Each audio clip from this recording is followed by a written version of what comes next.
I followed every rule they gave me during orientation. That's probably why I lasted longer than the others.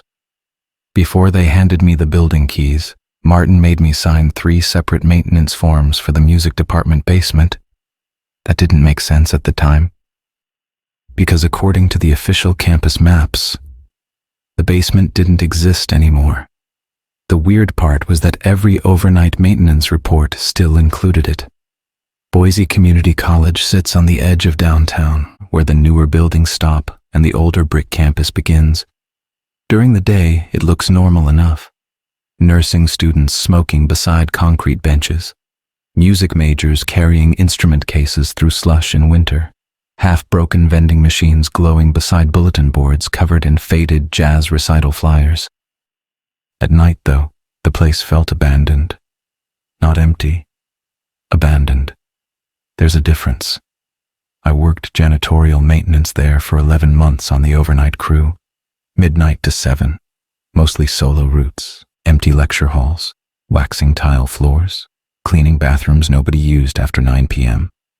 The kind of job where you start recognizing buildings by their sounds instead of their names. The science building had old pipes that clicked every 40 seconds. The library ventilation system wheezed before turning on.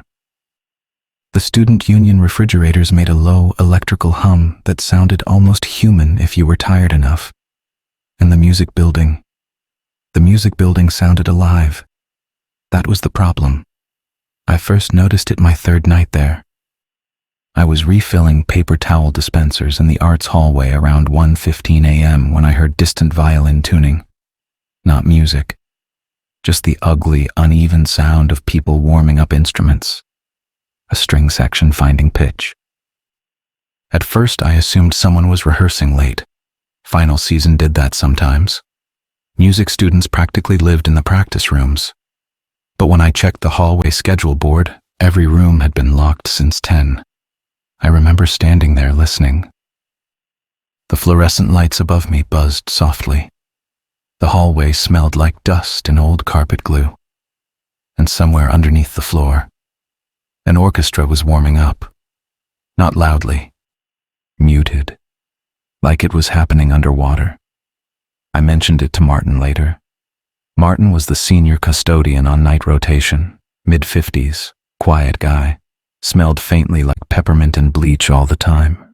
He'd worked campus maintenance for almost 20 years and moved through the buildings like somebody walking through his own house in the dark. He stopped mopping when I mentioned the music. Actually stopped. Then he looked toward the hallway behind me before speaking. "You heard rehearsal?" I laughed a little. "Yeah." He stared at me for another second too long. Then he said very calmly, "Don't go into the basement." That was it. No explanation. He went back to mopping. I remember waiting for him to elaborate, but he never did. The thing about night shifts is people stop talking normally after a certain hour. Conversations feel thinner, like everyone's too tired to carry full thoughts anymore.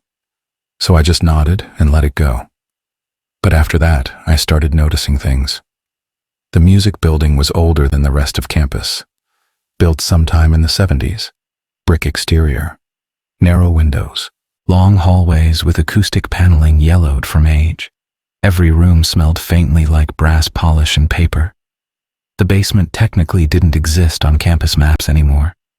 You could still see references to it in older evacuation diagrams mounted near stairwells. Lower rehearsal level. Storage archive. Orchestra utilities. But newer maps ended at floor 1. No basement. No lower level.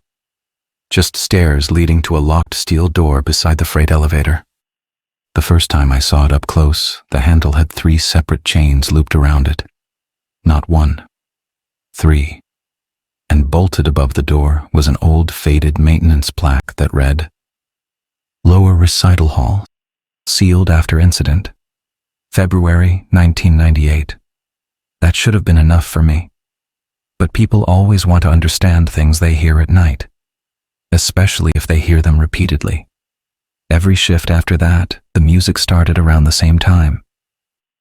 1:13 a.m. Always.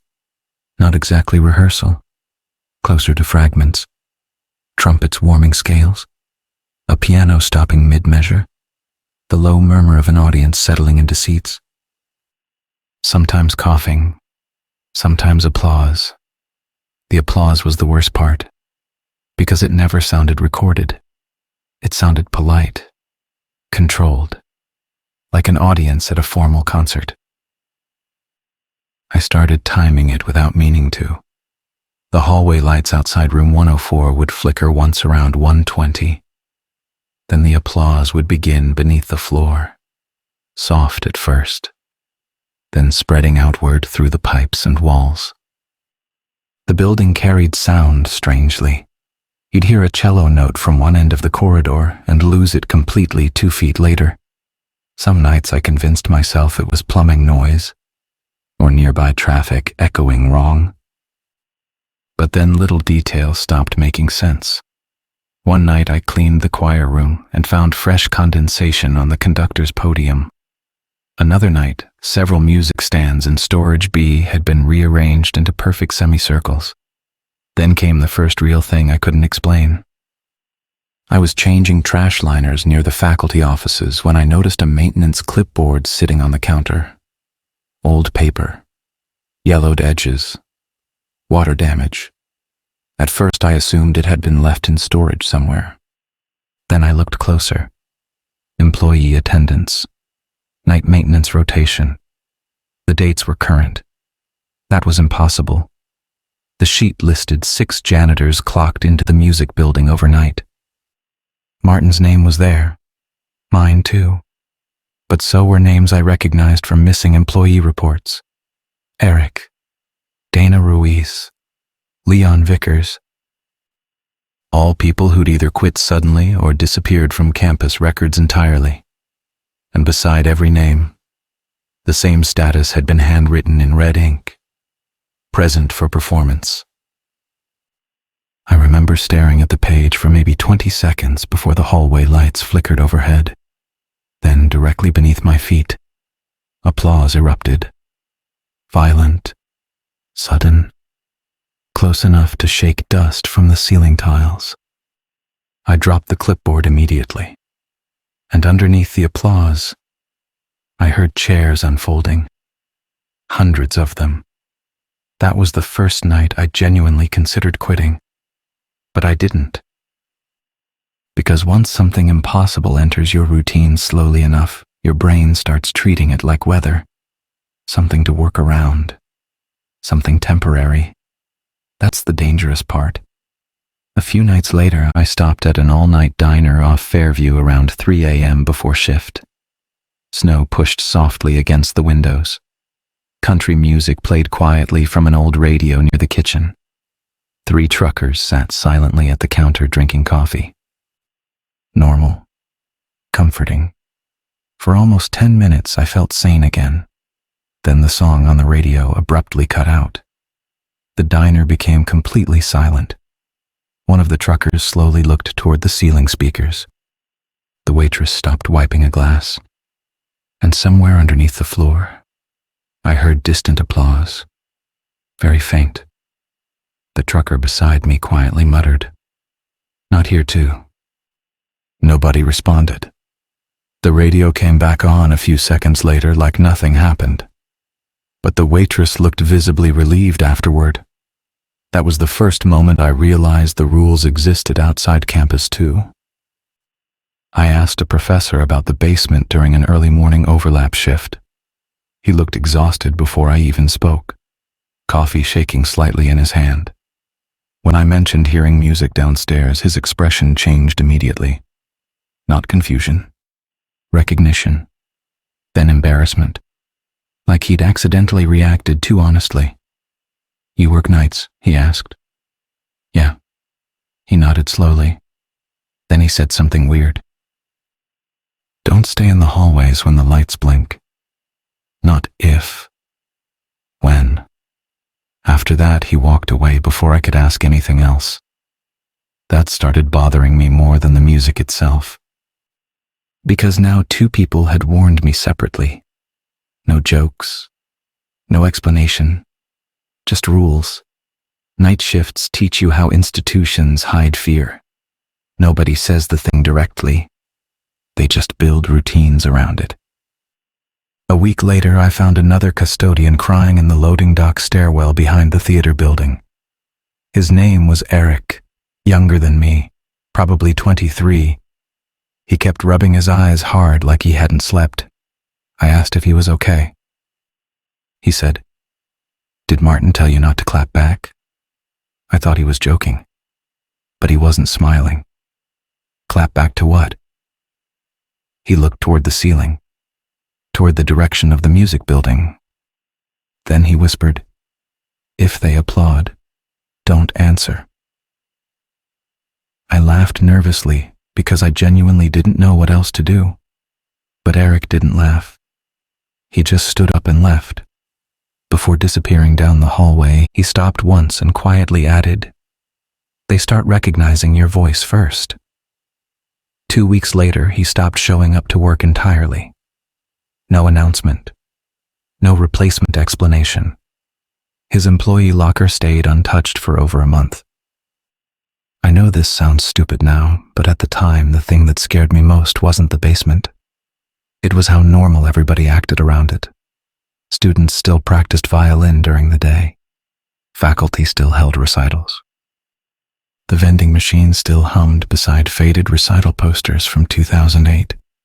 Life continued around something everyone was clearly avoiding. Around late October, Boise got hit with an early cold front. Snow started sticking to the sidewalks at night. Campus emptied out faster than usual, and the music building got louder. That's the only way I can explain it. Not physically louder. Closer. The sounds didn't feel underground anymore. They felt inside the walls. One night I was vacuuming the second-floor hallway when all the lights flickered simultaneously. Not off, just dimmed. For maybe 2 seconds. And immediately, applause erupted beneath me. Massive applause. Hundreds of people. The sound rolled upward through the floor like pressure. I froze. The vacuum motor whined loudly in the silence afterward. Then I heard something else. Footsteps. Below me. Moving directly underneath the hallway. Slow. Measured. Like people exiting a theater after a performance. I remember backing away instinctively. And that's when the lights flickered a second time. Every classroom door on the hallway clicked open at once. Not wide. Just enough. Tiny dark gaps appearing down the corridor simultaneously. I stood there staring. The building ventilation had stopped. No humming. No buzzing. Nothing. Then, from somewhere below the floor, a conductor's baton tapped 3 times. The doors slammed shut together. I left early that night. Told dispatch I felt sick. Martin called me the next afternoon before shift started. He never called people. Ever. You left before closing road? I know. Long silence. Then, did you hear the baton? I didn't answer. You can't react to it, he said quietly. That's important. What is down there? Another silence. Then I heard him exhale slowly. There used to be a rehearsal hall downstairs. Used to? No power connected anymore. Then how? It doesn't matter. His voice changed after that. More serious than I'd ever heard him. If the hallway lights flicker, stop moving. Don't look toward the stairwell door. And if the applause starts close, he paused. Don't acknowledge it. Then he hung up. I almost quit after that. I probably should have. But night jobs trap you financially after a while. Your sleep schedule gets ruined. Your social life disappears. Suddenly the weird overnight people become the only people you consistently see. So I stayed. And things got worse slowly enough that I kept rationalizing them. Nothing dramatic happens at first. Just little impossible details. A tuba case appearing in different rooms overnight. Wet footprints ending at locked walls.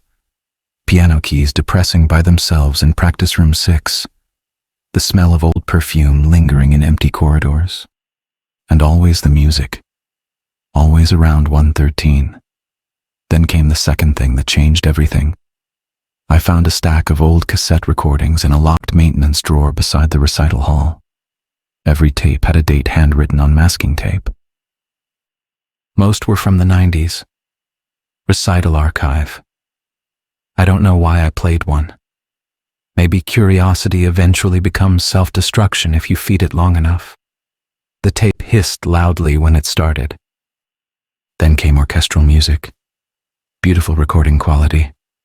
Live audience. Soft coughing. Programs rustling. Everything normal. Until the ending. The conductor tapped 3 times. The audience applauded. And over the applause, a voice quietly read names into a microphone. Maintenance workers. Custodians. Stage crew. One after another. Then the audience applauded harder after each name. I stopped the tape immediately. My hands were shaking so badly I nearly dropped it. Then I noticed the final name listed on the cassette label. Recorded February 12th, 1998. Guest arrival list. And written last in faded ink. Martin Hale. That was the moment I realized something horrifying. Martin hadn't been surviving the building. He'd already become part of it years ago. After that, I started watching Martin differently. Not obviously.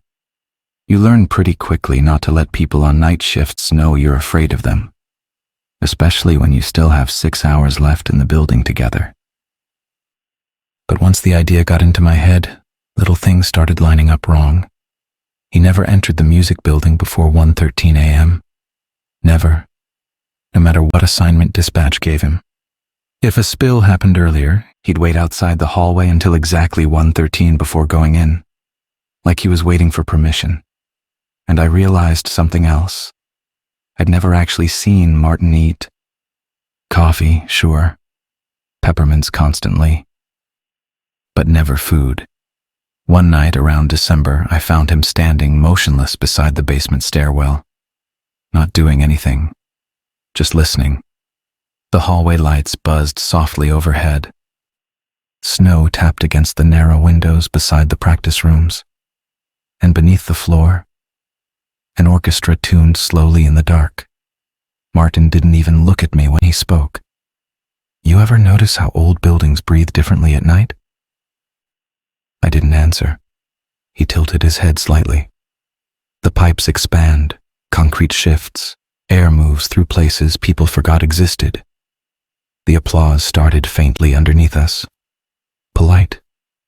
Distant. Martin smiled weakly. They remember sounds. That sentence stayed with me, because it didn't sound metaphorical. It sounded literal. A few nights later, campus security called maintenance about a flooding issue in the lower theater storage corridor near the music wing. I got sent alone. That should have bothered me more than it did. Nobody ever volunteered to enter the lower corridors at night. But everybody found excuses not to say that out loud. The hallway leading towards storage was colder than the rest of the building. Not freezing, just underground cold, the kind that settles into concrete. The fluorescent lights down there flickered unevenly, leaving sections of corridor dim for half seconds at a time. Water dripped somewhere ahead. Steady. Metallic. The smell changed too. Less like campus cleaning chemicals. More like wet paper. Mold. Dust soaked into carpet for decades. I followed the sound until I found the leak. Water was pouring slowly from a cracked pipe near a locked archive room. At first, I focused on the pipe. Then I noticed the door. Archival performance storage. Authorized access only. The lock had rust around the edges, but the water underneath the door looked fresh, like someone had recently moved inside. I should have reported it and left. Instead, I crouched down near the crack beneath the door and heard music. Very faint. Not below me this time. Inside the room, a violin section playing softly. I remember feeling this horrible sinking sensation in my stomach, because there wasn't supposed to be power down there. No speakers, no equipment, nothing. Then somebody inside the archive room coughed. Not ghostly, not distorted. A normal human cough. Close enough that I instinctively backed away from the door. And immediately, the hallway lights flickered. The music stopped. Complete silence. Then, from inside the archive room, a chair scraped slowly across the floor. I stood frozen. Water continued dripping from the broken pipe. The building ventilation hummed weakly overhead, and from the other side of the door, someone knocked twice. Slow, polite. Then a voice quietly said, "Custodial entrance is downstairs."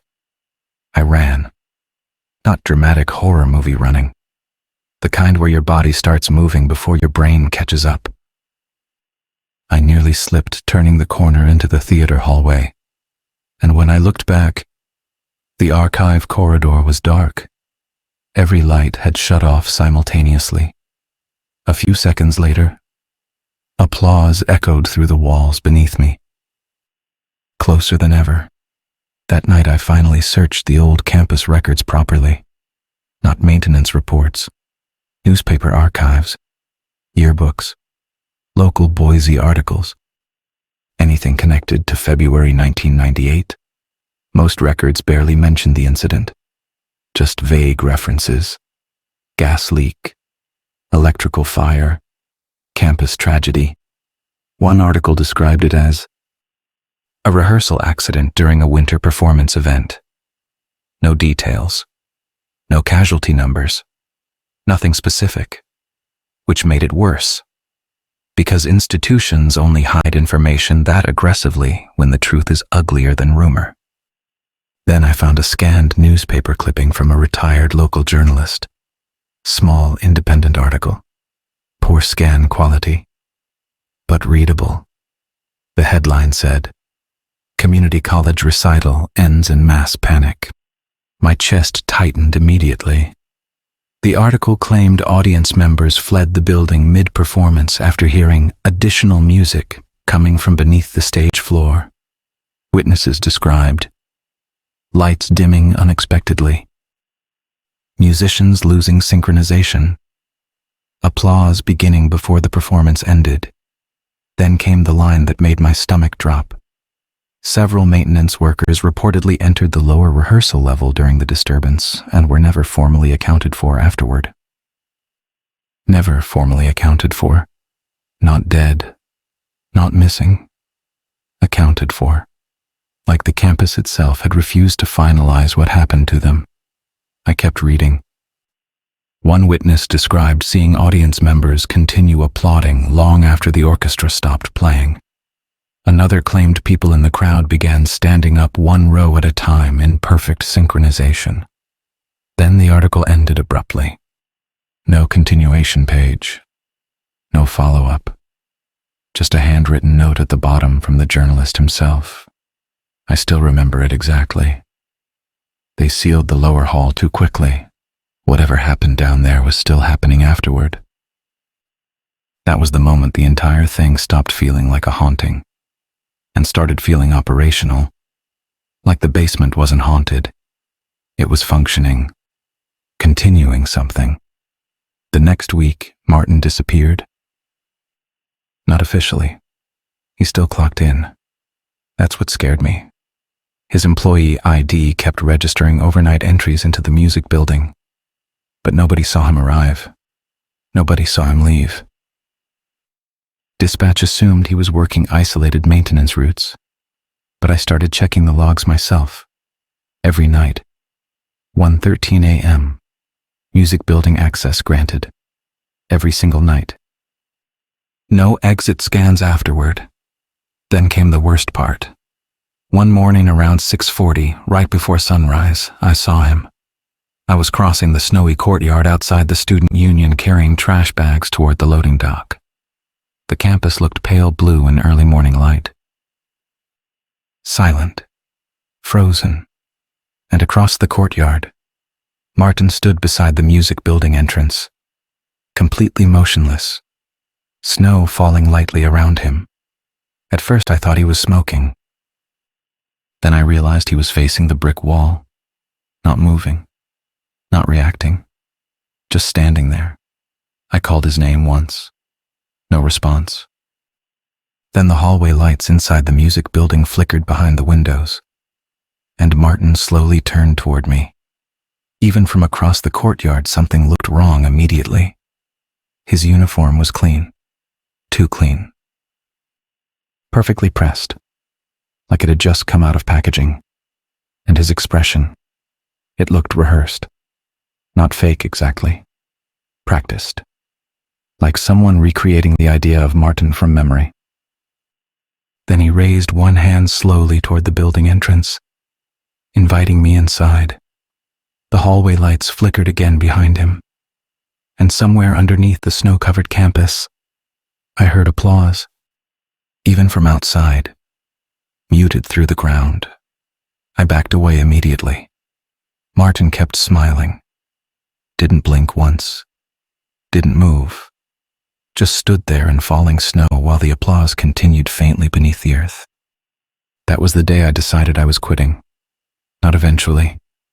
Immediately. I packed my locker before sunset. Didn't finish my route. Didn't file notice paperwork.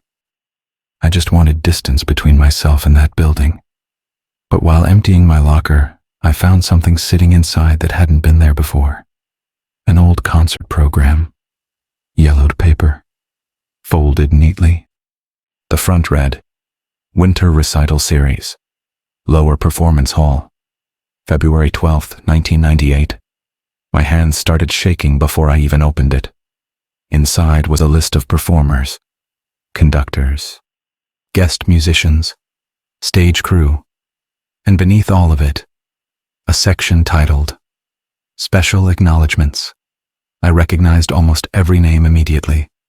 Missing custodians, former maintenance workers, night staff, people who had vanished from campus records over the years, and at the very bottom, a blank line, fresh ink, still wet. My name had already been written there. I dropped the program immediately. The paper hit the locker room floor with this soft little slap that sounded way louder than it should have in the silence. Nobody else was in the room. Just the old ventilation system rattling overhead. Metal lockers ticking softly as the building cooled for the night. And somewhere far away through the pipes, a piano note echoed once. I remember staring at my own name on that page while my brain kept trying to rationalize it. Maybe Martin wrote it. Maybe somebody was screwing with me. Maybe I'd seen the ink wrong. But deep down, I already knew the truth. The building wasn't predicting arrivals anymore. It was scheduling them.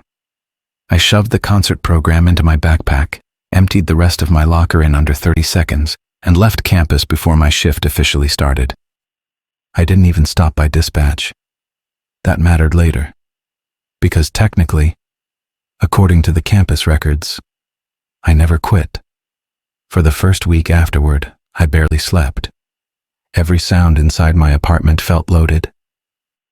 Elevator cables, water pipes, neighbors walking overhead. Anything rhythmic made my chest tighten immediately. I started sleeping with headphones on just to drown out the silence between noises. Because silence had become part of the pattern too. The applause always came after silence. And once you notice that, quiet rooms stop feeling peaceful. They start feeling expectant. A few days after quitting, I tried throwing the concert program away.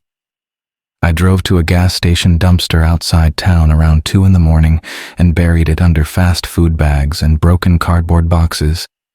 The second I let go of it, I felt ridiculous. Like I was acting out some horror movie logic I didn't actually believe. Then I got back into my car, turned the key, and the radio immediately came alive with orchestral music. Not static, not some station accidentally left on. A live orchestra. Warm recording quality. Audience coughing softly in the background. I shut the radio off instantly. The music kept playing, still faintly audible through the dashboard speakers. Then applause started. Slow, polite, measured, and underneath it, a man's voice calmly said, "Now welcoming our newest guest." I got out of the car so fast I nearly fell onto the pavement. The music stopped the second the driver door opened. I drove home shaking so badly I missed 2 turns. The next morning, the concert program was sitting on my kitchen table, still damp from the dumpster rainwater, folded neatly, exactly the way I'd found it in my locker.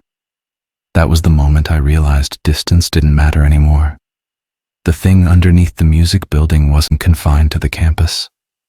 Once it recognized you, it stayed with you. After that, things escalated faster. Not visually, behaviorally. People started acting wrong around me. Tiny things at first.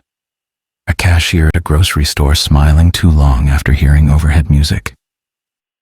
A hotel janitor staring directly at ceiling vents during a power flicker. A stranger on a city bus quietly tapping 3 beats against the window with his fingers. Everywhere I went, I started noticing patterns. Audience patterns. People waiting silently in rows. People turning their heads simultaneously towards sounds. People applauding a second too late after performances. I couldn't tell anymore whether those things had always existed, or whether the basement had taught me how to see them. One night around January, I woke up at exactly 1:13 a.m. to the sound of orchestral tuning inside my apartment. Not through the walls. Inside the room. I opened my eyes slowly. The apartment was dark except for weak orange streetlight leaking through the blinds. And somewhere near the foot of my bed, someone quietly turned a sheet of paper. Program paper. I froze immediately. The music continued softly in the darkness. Strings warming up. Woodwinds testing notes. Audience murmuring. Then I heard breathing. Not mine. Another person standing somewhere in the apartment. I reached for my phone on the nightstand. The second the screen lit up, everything stopped. Silence. The room was empty. But sitting on the chair beside my bed was a folded usher's uniform. Dark green. Same old Boise Community College colors. Pressed perfectly clean. A silver name tag had been pinned to the chest. Not my name. Martin's. I burned it in the bathtub the next morning. The fabric smelled wrong while it burned. Not like cloth. More like old paper and dust. And underneath the smell of smoke, there was perfume. The same perfume scent I used to notice in the empty practice hallways. That afternoon, I finally made the mistake that probably doomed me. I answered the phone. Unknown number. I almost ignored it. Then I saw the Boise area code. The line crackled softly when I picked up. At first, I thought nobody was there. Then I heard breathing. Crowd breathing. Hundreds of people quietly inhaling together. And somewhere far away, applause. Then a calm woman's voice said, "Your seating assignment has changed." The line disconnected immediately afterward. I sat there staring at the phone for almost a minute. Then it rang again instantly. Same number. This time I didn't answer. Voicemail arrived seconds later. No spoken message. Just 37 seconds of orchestra music. At the very end, 3 baton taps. I deleted the voicemail immediately. It reappeared the next morning. That's when I stopped feeling hunted and started feeling processed. Like the thing beneath the music building wasn't emotional, wasn't angry, wasn't even malicious. It was procedural, an institution, a system continuing itself. The basement didn't want revenge. It wanted attendance. That realization changed everything. because horror stops feeling survivable once it becomes organized. Around February, exactly 1 year after I first heard the music, I received a letter slipped underneath my apartment door. No stamp, no envelope seal, cream-colored paper, heavy cardstock, like expensive recital invitations. My hands were already shaking before I opened it. Inside was a single sentence. Final performance resumes February 12th. Guest arrival required by 1:13 a.m. And beneath it, a seating number. Not a seat on stage, a seat in the audience. I don't know why that terrified me more. Maybe because it meant I wasn't being invited to perform. I was being invited to watch. That night I drove for hours trying to get away from Boise, north toward the mountains. No destination. Just movement. Snow covered most of the highway shoulders. Truck stops glowed weakly in the dark. The farther I drove, the calmer I started feeling. No music. No applause. No flickering lights. For the first time in months, silence felt normal again. Then around 1:10 a.m., every radio station cut to static simultaneously. The heater in my car shut off. Dashboard lights dimmed. And from somewhere beneath the vehicle, I heard violins. I pulled onto the shoulder immediately. Heart pounding hard enough to hurt. Snow blew sideways across the windshield. The orchestra grew louder underneath the car. Not through speakers.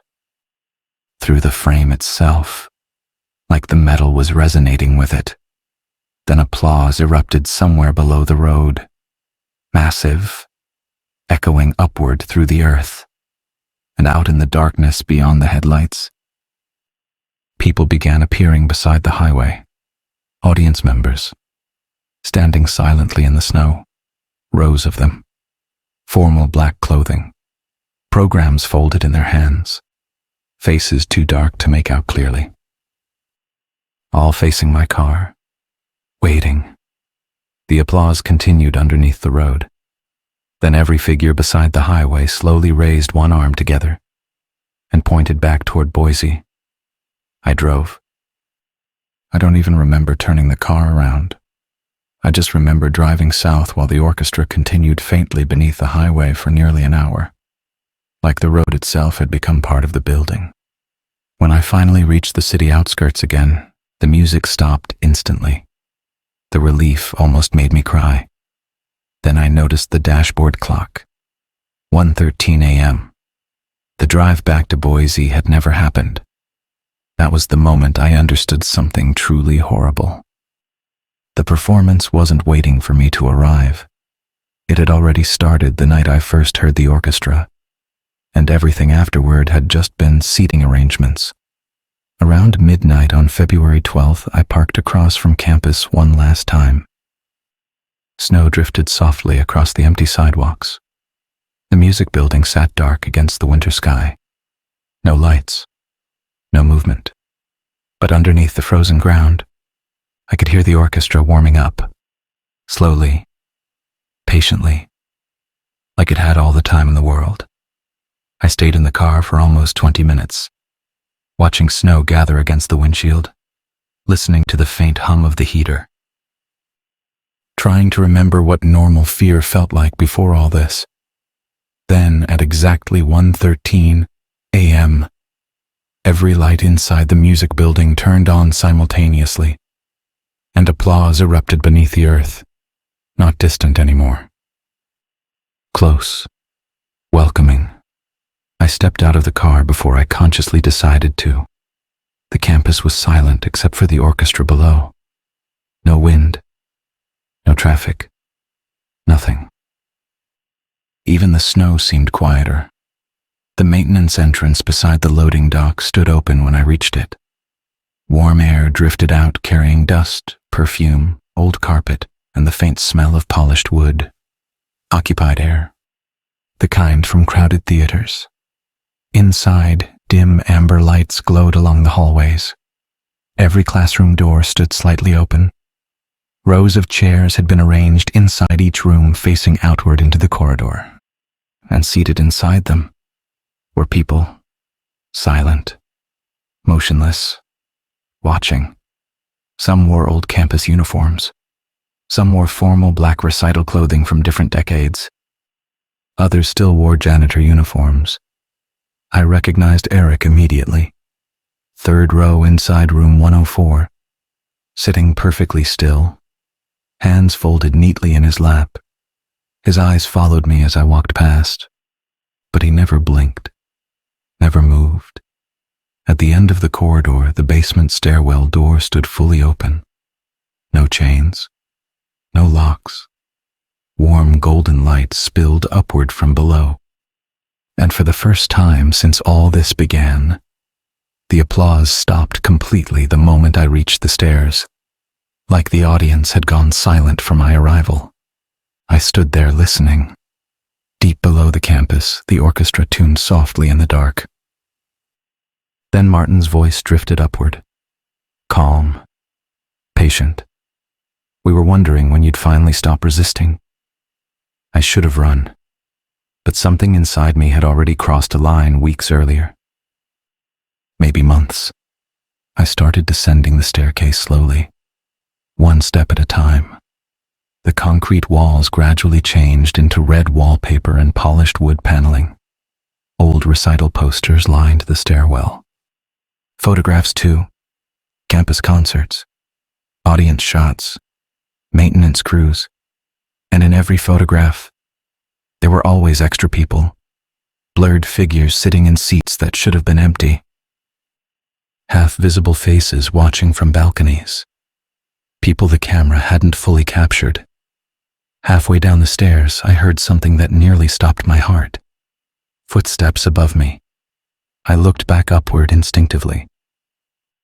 Another custodian had entered the hallway upstairs. Young guy, maybe early 20s, blue maintenance uniform, nervous posture, holding a mop bucket. I recognized the expression immediately. Confused, tired, still new. He looked around the hallway uncertainly while distant orchestra music drifted upward through the building. Then Martin's voice echoed gently from below me. Don't worry about him. That was the moment I finally understood the truth. The performance never ended. The basement wasn't preserving people. It was continuing itself. Every new night worker eventually heard the music. Every new custodian eventually learned the rules. Every new arrival eventually found the staircase. And the audience kept growing. I reached the bottom stair and finally saw the recital hall completely. My body almost stopped working because the room was impossible. An underground theater stretching vastly beneath the campus. Rows upon rows of velvet seats descending into darkness. Golden chandeliers hanging impossibly high overhead.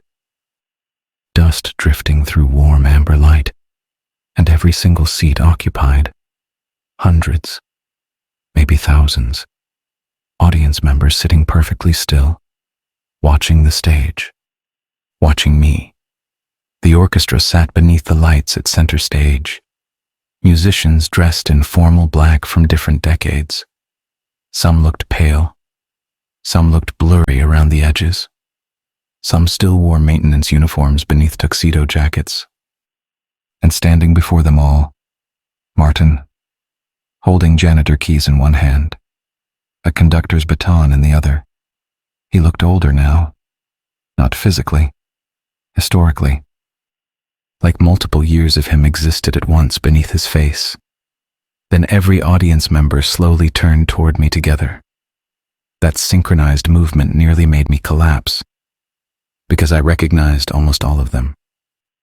Missing custodians, security guards, faculty members, students, people from old campus photographs, people from missing employee records, people who'd vanished decades apart.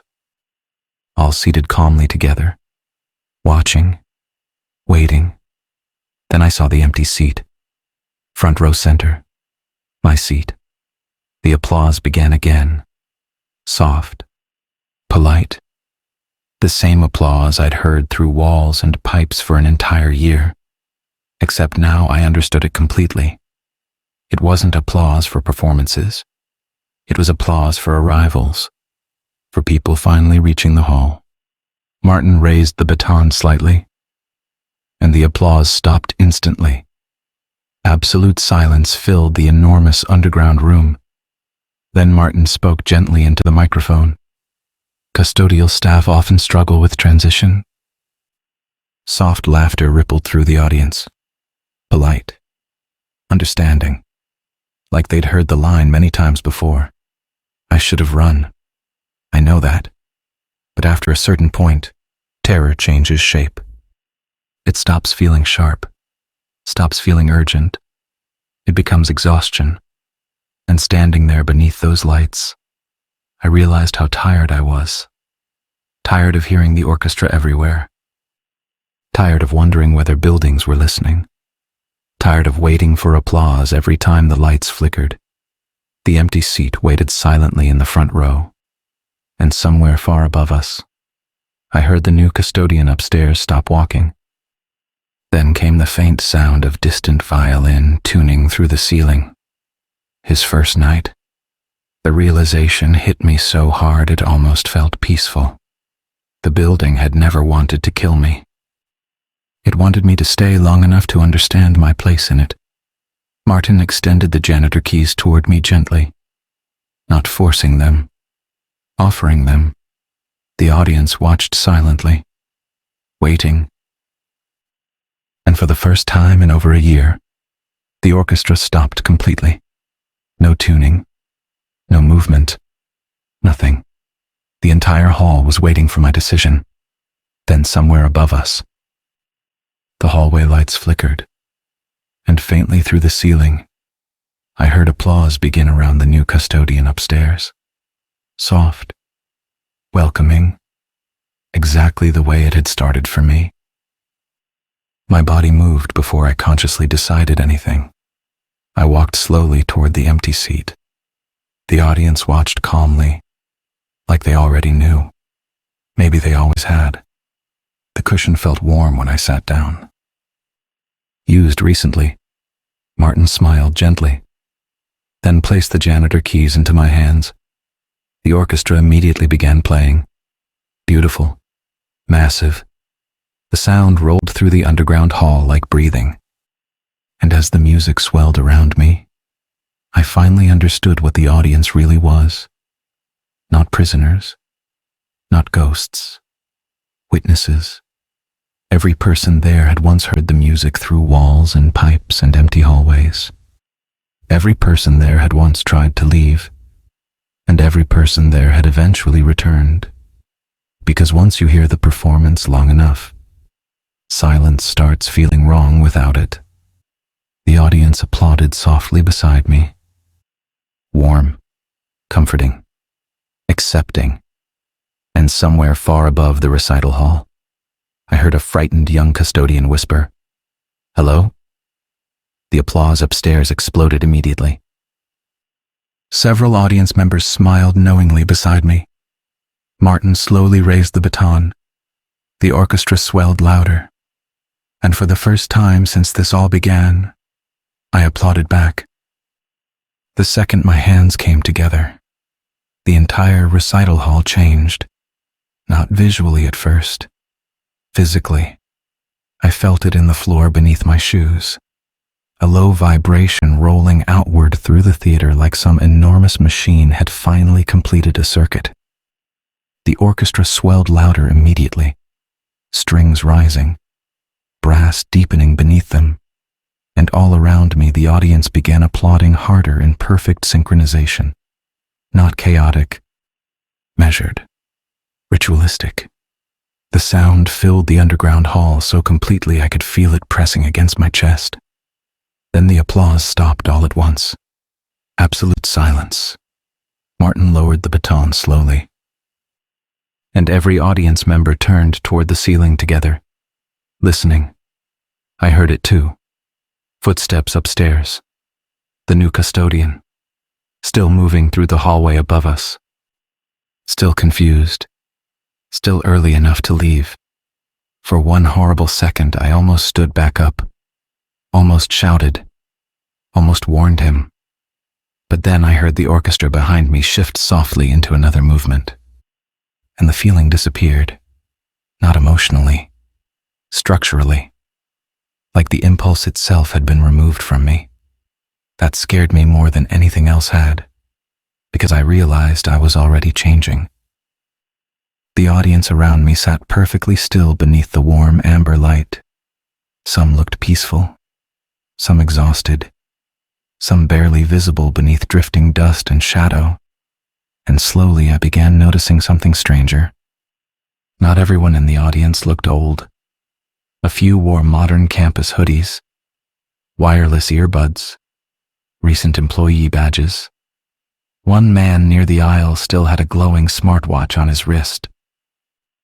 Time inside the hall wasn't behaving correctly. Or maybe time outside the hall wasn't. Martin stepped away from the conductor's stand and walked toward me slowly. The janitor keys still rested in my hands. Heavy, warm. He sat beside me in the neighboring seat with a long, tired exhale. The orchestra continued behind us, beautiful enough to hurt. You stop hearing the fear after a while, he said quietly. I stared ahead at the stage. What is this place? Martin thought for a moment before answering. Then he smiled faintly. A continuation. That doesn't mean anything. It didn't to me either. The audience remained silent around us. Above the stage, dust drifted through chandelier light like falling ash. Martin folded his hands calmly in his lap. Buildings remember people, he said. Most places just forget slowly. This one didn't. I looked toward the orchestra. Some musicians looked solid beneath the light. Others flickered subtly at the edges, like old film projections struggling to stay focused. You're dead? I asked quietly. Martin shrugged slightly. Not in the way you mean. Then he pointed upward toward the ceiling. You still think the campus is the real building. That sentence settled into me slowly, and the more I thought about it, the worse it became, because I started realizing the recital hall beneath us was far larger than the campus above should have allowed. Not just physically larger, connected larger. The architecture felt recursive somehow, infinite through repetition. Hallways leading into other hallways, staircases descending beneath more staircases, like every old institution carried pieces of the same structure underneath it. Hospitals, hotels, schools, government buildings, places with maintenance tunnels, service corridors, forgotten lower levels, all connected by the same performance. Then I heard another sound above us, the new custodian upstairs, speaking softly to himself, nervous, trying to rationalize what he was hearing, exactly like I had. A few audience members smiled knowingly. One elderly woman in the front row quietly unfolded a concert program and whispered, "Third night." Another man replied softly, "That's when most of them hear strings first." The casualness of it made my stomach twist. Like they weren't discussing a haunting. They were discussing weather patterns. Then Martin stood again and returned slowly toward the conductor's podium. The orchestra softened behind him. He lifted the baton gently. And somewhere high above the hall, the hallway lights flickered. Instantly, the audience applauded. Not here. Above us. The sound traveled downward through the ceiling and walls exactly the way it once had for me. The new custodian had heard it. The cycle had started. And suddenly, I heard my own voice, faintly, far away, echoing through the ceiling above us. "Hello?" My blood went cold, because it was my voice from months earlier, the first time I'd answered the applause. The orchestra continued softly beneath it. Then came the explosive standing ovation that had followed. My arrival, replaying overhead. I stared upward in horror while the audience around me listened calmly. Some smiled nostalgically. Others applauded softly along with the memory. Martin finally lowered the baton. The replay ended. Silence settled briefly across the hall. Then he looked directly at me for the first time since the performance began, and said quietly, "You understand now." I did. That was the worst part. The building wasn't consuming people. It was preserving arrivals, replaying them, folding them into itself. Every frightened custodian, every night worker, every person who heard the music through pipes and walls eventually became part of the audience watching the next arrival happen. Not trapped, conditioned, and slowly, horribly, I could feel the conditioning working. The orchestra no longer frightened me. The applause no longer sounded threatening. It sounded familiar, comforting, like finally recognizing a song you'd been hearing your whole life without noticing. Then the audience shifted suddenly, thousands of heads turning upward together, listening. Another new sound above us. Not the custodian this time. A woman laughing faintly somewhere upstairs in the music building. Student voice. Young, unaware. The audience became very still. Martin adjusted the baton slightly, and several empty seats farther down the row quietly folded open by themselves. Waiting. That was when I finally understood the true scale of it. The performance would never end. As long as buildings existed, as long as lonely people worked overnight shifts through empty institutions, as long as somebody heard unexplained music through walls at 1:13 a.m., the audience would continue growing. Martin gave me a small nod, then handed me a folded concert program, fresh cream-colored paper, still warm. On the front, guest arrival schedule, and underneath it, new names were already being written. Slowly, by themselves. The orchestra swelled louder behind us. Warm amber light filled the hall, and somewhere very far above the recital hall, a frightened voice whispered, "Did you hear that music?" The audience erupted into polite applause, and this time, without even thinking about it, I smiled too.